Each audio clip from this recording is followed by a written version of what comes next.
Rwanda, le chanteur de gospel Kizito Mihigo a été retrouvé mort dans sa cellule ce matin. La police évoque un suicide.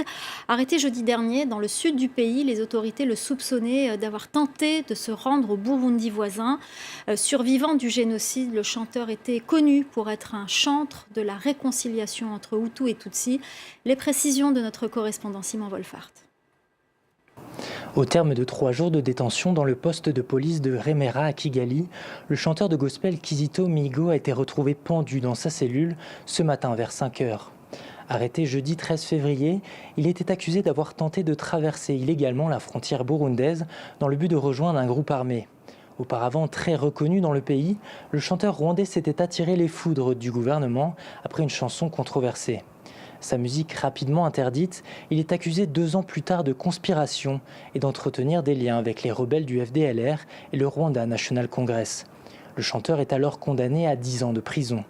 En 2018, Kizito Mihigo avait été finalement libéré par grâce présidentielle comme l'opposante Victoire Ingabire. Aujourd'hui, le bureau des enquêtes rwandais annonce ouvrir une enquête sur les circonstances de sa mort. Le chanteur rwandais n'est pas le premier à mourir en détention. En 2015, le médecin personnel du président Paul Kagame, Emmanuel Gazakure, avait été abattu par la police alors qu'il était en détention.